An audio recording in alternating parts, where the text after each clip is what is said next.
Europe 1. Et Pierre de Villeneuve, vous recevez ce matin Sabine Roux-Bézieux, présidente de la Fondation de la Mer. Pour parler de la pollution effrayante des océans et des solutions absolument nécessaires à mettre en place. Bonjour Sabine Roux-Bézieux. Bonjour. Merci d'être avec nous en direct sur Europe 1. La Fondation de la Mer que vous présidez agit. Elle agit contre un chiffre totalement hallucinant. 18 tonnes de plastique déversées dans les océans par minute. Et une perspective, il y aura plus de plastique que de poissons en 2050 si on reste les bras croisés. Comment est-ce qu'on en est arrivé là ? On en est arrivé là avec une production et une consommation de plastique absolument frénétique depuis des décennies. Le plastique, c'est un instrument, un ustensile extrêmement pratique, très versatile et qui donc a été utilisé largement. Et quand on a commencé à produire du plastique, on s'est jamais posé la question de ce qu'on allait en faire une fois qu'on allait l'utiliser. Et comme la moitié des plastiques que nous produisons sont des plastiques à usage unique, il n'est pas complètement surprenant que beaucoup d'entre eux ont fini dans la campagne, dans les villes et finalement en mer. Et pourquoi est-ce que ça finit en mer ? Parce que c'est la fin de la boucle, c'est ça ? Exactement, on recycle aujourd'hui sur la planète moins de 10% du plastique que nous produisons. Et donc certains pays, et même, vous voyez, quand on se promène quelque part, quand on se promène en France, ne recyclent pas, ne trient pas et ne gèrent pas leur plastique usagé. Et donc quand on jette un plastique, il est emporté avec un coup de vent dans une rivière, dans un fleuve et il finit en mer. Mais il n'y a aucun droit de la mer, aucune politique internationale, aucune régulation ? Aussi, il y a une régulation, mais à partir du moment où le plastique est arrivé en mer, assez vite, il se décompose d'un sac plastique, par exemple, en microparticules, et puis il finit au fin fond de l'océan. Et c'est pour ça qu'on parle souvent d'un continent de plastique qui fait des millions de kilomètres carrés en plein milieu du Pacifique. Et ces millions de tonnes de plastique, on peut pas les collecter en mer, c'est absolument impossible.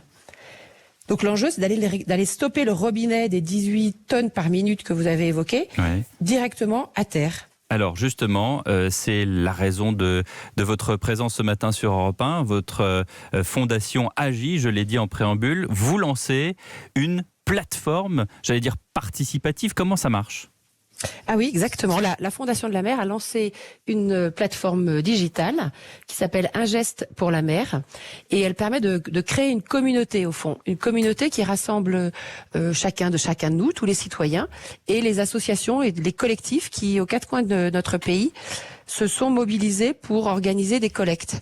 Donc, ces associations peuvent, sur le site internet, Un geste pour la mer, indiquer leur date de collecte et chacun peut aller ensuite s'inscrire pour participer à une collecte de déchets en ville, à la campagne, en bord de fleuves, de rivières ou sur le littoral. Mais vous dites tout le monde peut s'inscrire, tout le monde peut participer. J'allais dire tout le monde doit s'y mettre, non ? Vous avez raison.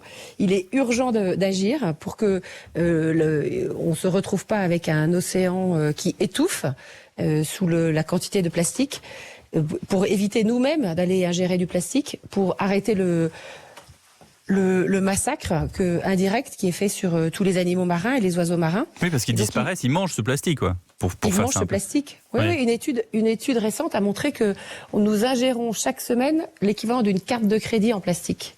Parce que le plastique. Bon appétit, bien sûr. Merci, Sabine Roux-Bézieux. Non, mais effectivement, au-delà de cette plateforme, on l'a compris, qui est là, qui est en ligne, qu'on peut aller voir sur le site de la Fondation de la Mer, votre fondation, elle fait quoi ? Sinon, elle participe aux négociations avec les gouvernements. Vous faites du lobbying auprès des pays, avec des ONG. Comment est-ce que vous vous y prenez pour dire, ben voilà, stop, on arrête ce que vous disiez, le massacre dans les océans, le massacre en mer ?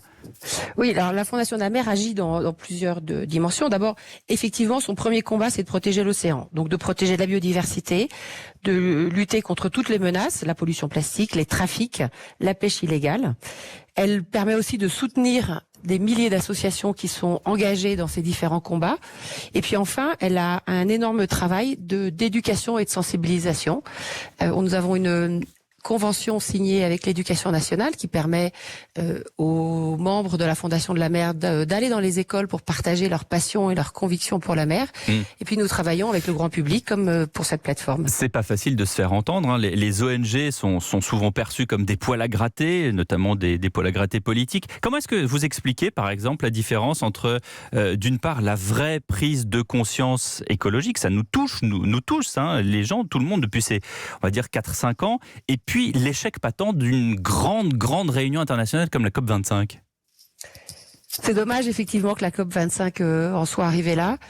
Un certain nombre de grands pays s'en sont désengagés. L'intérêt des COP, c'est qu'elles se réunissent tous les ans. Donc, nous aurons la prochaine à Glasgow et la France y est extrêmement active. Hein. Si nous avons mis un petit peu de temps à nous intéresser à l'océanographie, aujourd'hui, nos chercheurs français, nos politiques sont à la pointe des négociations. Par exemple, aujourd'hui, à l'ONU, la seule grande négociation qui est en cours, c'est une négociation sur la gouvernance de la haute mer, à laquelle la Fondation de la mer participe, bien évidemment. Et la France est en première ligne sur ce sujet.